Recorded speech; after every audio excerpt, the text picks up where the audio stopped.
तो किसान अपनी मांगों को लेकर लगातार आंदोलन कर रहे हैं। फिलहाल उनका आंदोलन खत्म होता नहीं दिख रहा है। इस बीच हरियाणा बीजेपी के अध्यक्ष ओम प्रकाश धनखड़ ने कहा है कि कृषि कानून को लेकर सरकार किसानों से हर चर्चा के लिए तैयार है। साथ ही उन्होंने इस फाइल के मुद्दे पर भी क्या कुछ कहा, आपको सुनवाते हैं। देखिए, बीजेपी ने तो इसको बहुत आदर से लिया है।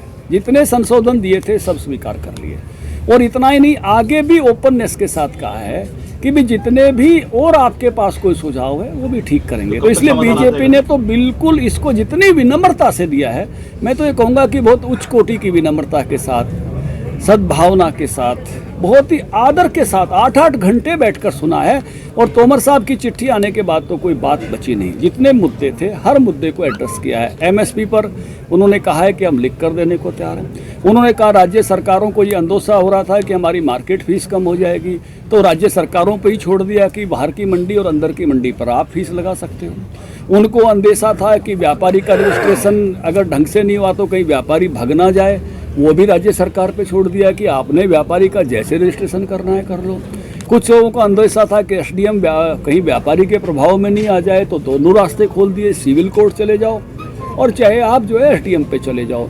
और कुछ लोगों को लगता था कि कॉन्ट्रैक्ट खेती अगर आएगी, पहले दूध लेनी है कहीं हमारी भैंस ना ले जाए, वो कानून में पहले से ही लिखा हुआ है। फिर से स्पष्ट कर दिया है कि कुछ भी ऐसा हो ही नहीं सकता, केवल उत्पाद का कॉन्ट्रैक्ट होगा, बाकी चीज़ों का नहीं हो सकता। अगर 2 राज्य सरकारों से मामला निपटता तो बार बार कोर्ट जाने की जरूरत नहीं पड़ती। राज्य सरकारों की या वहाँ के राजनीतिक दलों ने इसको उलझाया है। पंजाब के राजनीतिक दलों ने टर्मिनेशन एक्ट पास किया तो इन्हीं कैप्टन अमरिंदर साहब ने पास किया था, जो हरियाणा के किसानों का 19 लाख एकड़ फीट पानी रोका था। 12 साल हम पीछे चले गए उससे। कांग्रेस के समय तो सुनवाई नहीं होके दी, हमारे समय में सुनवाई हुई और 16 में ये आया कि वो कानून गलत पास किए गए थे।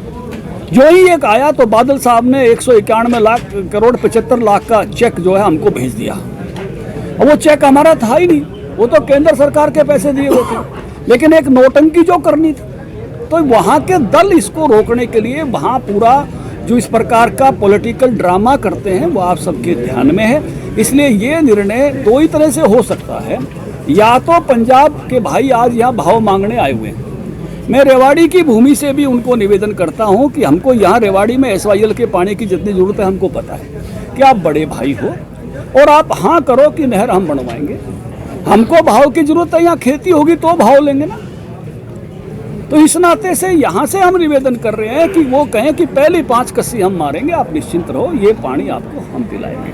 एक भाईचारा बढ़ेगा, बड़े भाई का आदर बढ़ेगा।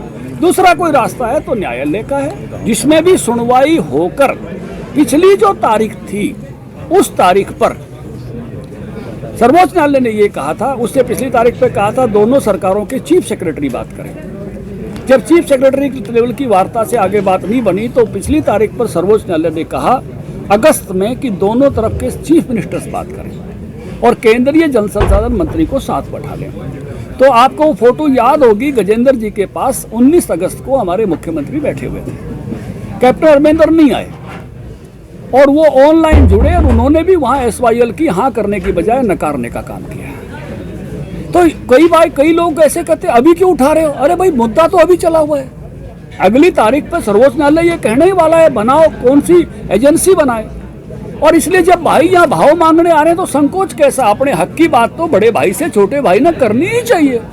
इसलिए ये मौका भी है, दस्तूर भी है और इसका वक्त भी है।